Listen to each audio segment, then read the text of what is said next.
Hello, everybody, and welcome to another episode of Wspólny Świat podcast of the magazine Wszystko, co najważniejsze. Today, I'm joined by Jason Burke, journalist, foreign correspondent of The Guardian magazine, author of books, among other, Al-Qaeda, The Casting of Shadow on Terror, and my personal favorite, The New Threat, The Past, the Present, and the Future of the Islamic Militia. Hello, sir, and thank you for joining us. Hello, hi. So let me kick this off with the questions about the journalism and the time that we are having right now. So you've been to Sudan and Khartoum not long ago. I think it's fair to say, we have a little bit turmoil times right now. We have a war in Ukraine. We have still ongoing conflict in Ethiopia and Yemen, in Syria, in DRC. There is a phrase that is kind of discussed right now in Poland also, and it's like the first casualty of war is truth. I would like to kick this off with the questions. Do you agree with this phrase? I think that certainly the truth is under great pressure during war. I mean, that phrase was written in a time when media was very, very different, and it was much easier for governments to manipulate some elements of the media, or certainly to control the narrative much more completely than they can now. I mean, we're now in this extraordinary world of very diverse, multiple sources of information, and that has some advantages in that it makes it much harder for actors to completely control a narrative. Although that's possible, as we're seeing in Putin's Russia at the moment. But it also opens up opportunities for unscrupulous actors to distort, to disguise, to influence in ways that have previously never existed.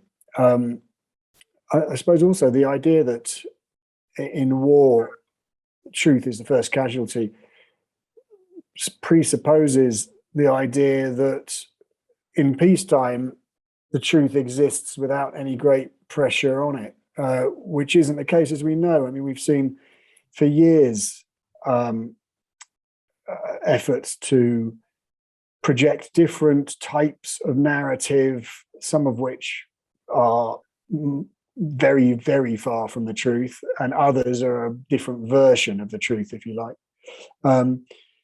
But certainly at the moment, with the war in Ukraine and with post-COVID and China being newly belligerent in some ways, other things happening around the world, it's certainly a very difficult time to be a journalist, but also a very exciting time.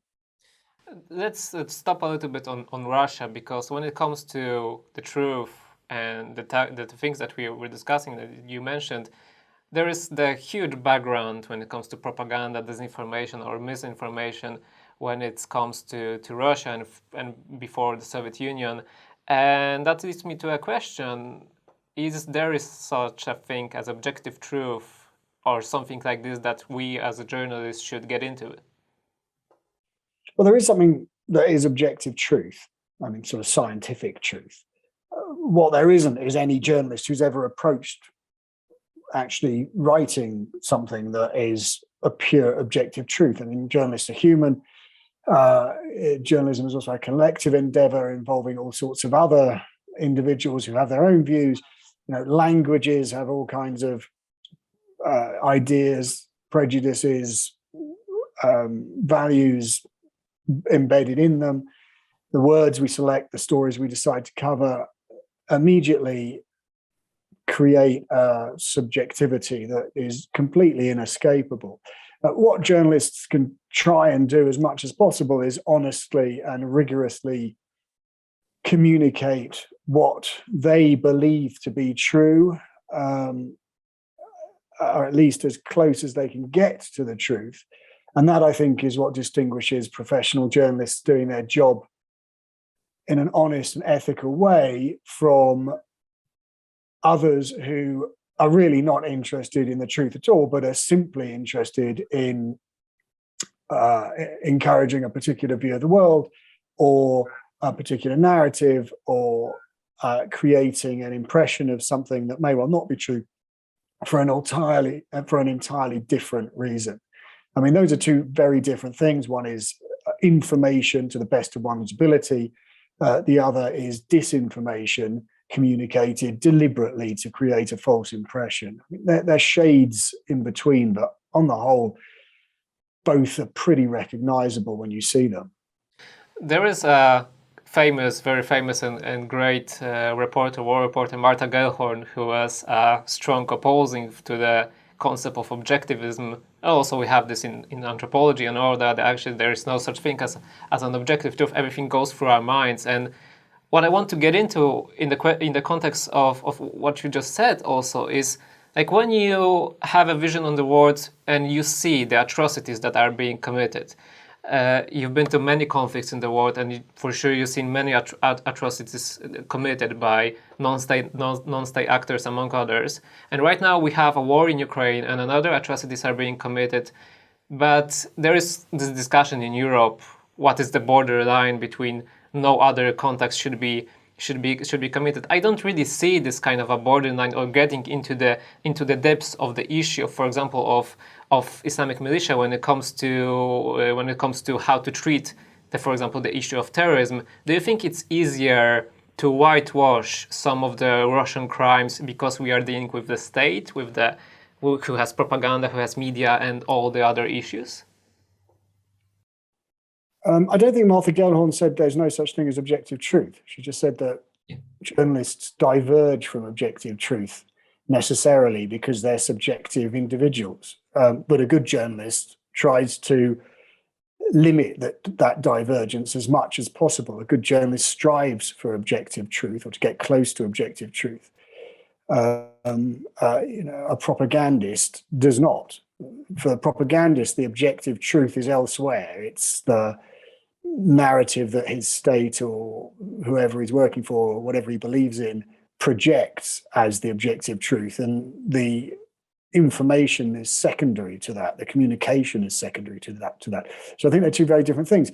And I absolutely think that when it comes to what's happening in Ukraine and elsewhere, that you can very clearly see where there are lies being told, and where many journalists are trying to establish the objective truth. I mean, Russians keep saying that a whole series of incidents that has been blamed on them or on their forces, whether regular military or paramilitary, are fake or are black propaganda operations or whatever. Well, after a while, you kind of think, well, there are an awful lot of these black operations, and there's quite a lot of evidence that what is supposed to be a black propaganda operation isn't. And when you're presented with that choice as a consumer of information, well, then often the decision that you make as to which version you accept is based on your own pre-existing views. I mean, all a journalist can hope to do is look honestly at the evidence in front of them, try and find that evidence in an honest and rigorous way, and then present it to readers, viewers, listeners, whoever the consumers of that information are. And only then one hopes that those people will make up their mind. And I think that is happening in the Ukraine a lot. I mean, obviously, a lot of people around the world are not reading the best journalism. They're reading other journalism, or there is not journalism at all, that is simply propaganda, and making false assumptions or conclusions based on that.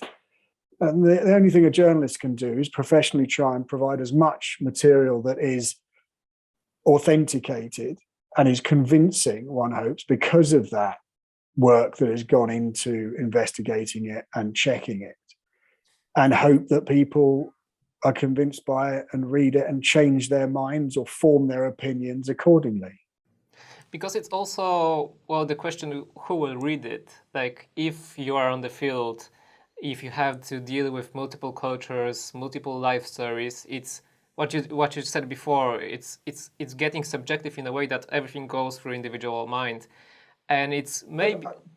I don't agree. I think you're confusing two things. No, a journalist is subjective in the sense that they're an individual. I mean, you know, they come from a certain culture, they come from a certain society, they have their own views, they have their own particular vocabulary with which they interpret the world. But that does not mean in any way that they're incapable of learning about, investigating, understanding, and communicating an objective reality, or trying to get as close to that objective reality as possible, just because that's what journalism is as a profession. The idea is that you are trained and you approach things ethically to establish the truth. Obviously, there are limitations. There are limitations of time, limitations of resources, your own limitations as an individual. But that does not mean for a moment that you're incapable of establishing reality or getting close to reality. I mean, I've investigated very complicated stories involving many different versions given to me of reality, partial witness accounts, statements from officials that may or may not be true, evidence on the ground, all of these things. And the job of a journalist is to check, cross-check, form a solid idea of what is true, to eliminate what is known not to be true, and to, as I say, get as close to an objective truth as possible. Now, that is a totally different project from a propagandist who is simply looking to convince people of what he wants them to think, or she wants them to think. And those are two different things, and instantly recognizable as different. They're different in intent, they're different in purpose, they're different in execution, and they're different in consequence. So, I mean, I don't accept that you can say that everything is subjective and that, you know, proper journalism is it could be equated with propaganda, because it's just not the case. I mean, they're two different things, and there's a lot of very good journalism being done in Ukraine at the moment, for example, which is by people who are not propagandists, but honest professional journalists looking to establish what they believe to be the truth. So you wouldn't agree, because there are many statements that are right now in the era of social media, on the time of Twitter, of fast news and fast information, that true reporting is dying, or it's not here with us anymore. I understand that based on, for example, Ukraine experience, it's not true, not you don't agree. No, I mean, what's different is there's plenty of very good reporting around, but there's an awful lot of rubbish as well. And previously, the rubbish, if you like, the stuff that is not professional, the stuff that is pure propaganda, would never have got any kind of a significant audience or readership. Now, with social media, material content that is not professional, is not rigorously checked, is not approached in a professional way, in an ethical way, in terms of its collection, will be viewed by many millions, or could be viewed by many millions of people. And that's a significant problem. But that doesn't mean that there is no objective reporting. I mean, your question presupposes the idea that there is a difference. And there is a difference, and a lot of people recognize it. A lot of people don't, and that's a problem. But that doesn't mean that there is no good, honest reporting out there, and there is. I mean, lots and lots of it. So how to divide or how to find the good reporting? Because right now, based on just Twitter, I get the questions yesterday from a friend of mine who mentioned one of the very kind of a important publisher back here in Poland, who, you know, he can write anything about vaccines or war in Ukraine, and he will get thousands of even if it's not really a true information. But if you want to get with the true informations, you will have a very limited audience. Is there a way? The BBC does not have a limited audience. And the Guardian doesn't have a limited audience. I mean, the Guardian 10, 15 years ago was a small British newspaper read by 300,000 or 400,000 people. We're now read by millions and millions every day. And so, I mean, it's there. Social media obviously has removed one of the major filters that stopped malicious falsehoods or even unconscious falsehoods being published. I'm not saying that, mainstream media don't make mistakes, don't have a particular viewpoint, but on the whole, you are much more likely to find something that is true and reliable on the website of a major US newspaper than you are on a flaky Facebook site with somebody's statement about something that they are clearly interested in simply because of an agenda. I mean, that seems to me to be self-evident, and I don't think there's any question about that. I mean, you're talking about questions on Twitter and how if you don't, if you're going to be on social media, then you need to be aware that quite a lot of the stuff that's being pumped out onto social media is there for a reason that has absolutely nothing to do with communicating the truth. And that is, I think most people are increasingly aware of that now. And that at The Guardian particularly, one of the things we're very proud of is that we are trusted as a news source. But the fact that we make that point is because people are aware that they want someone, an organization, to produce something that is trustworthy. And that implies that they know that a lot of stuff isn't trustworthy, or at least they don't trust it. And that's good. Twitter is full of rubbish. I was looking at something this morning which was showing the popularity of the Queen's Jubilee in Britain in Africa, and tweeted a picture of a bonfire being lit in Kenya. I checked the picture, and because I hadn't heard about this, and the picture was from 2012. That was not made clear in the tweet. The tweet suggested strongly that it was this week. That is a falsehood. Probably not a malicious one, but it's a falsehood. And one hopes that people will be sufficiently aware of these things to understand that they have to be very careful. Like, what last questions, if you don't mind, because there is a number of new informations and reports about the journalists being prosecuted or journalists being even killed for doing their jobs. Do you think that based on your experience for the past years of reporting from very different countries, is it getting more dangerous to be a reporter who actually wants to get to this truth and wants to dig into the context than it was before? I mean, it's difficult to be precise. My impression is that it is getting more dangerous in many parts of the world.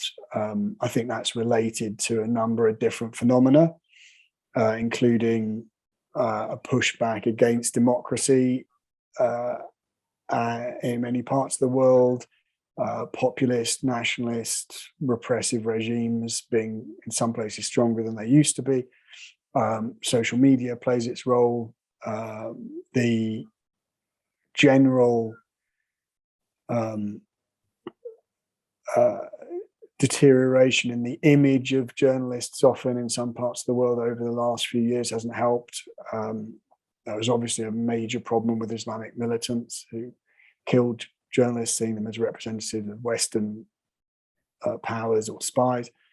There are other similar attitudes for different reasons. So yeah, I think it is a very difficult time for journalists. As I say, I can't underpin that with any statistics. I'm not sure we need statistics to know that it's dangerous. In a sense, this has always been the case. I mean, journalism is dangerous when it's effective when it tells truths that powerful people don't want told, and they will often go to some way to silence those journalists. So that speaks in many ways to the importance of the media and to the power of information. If journalists were disregarded or seen as mendacious peddlers of untruths by everybody, then nobody would be attacking journalists because they wouldn't be worth attacking. But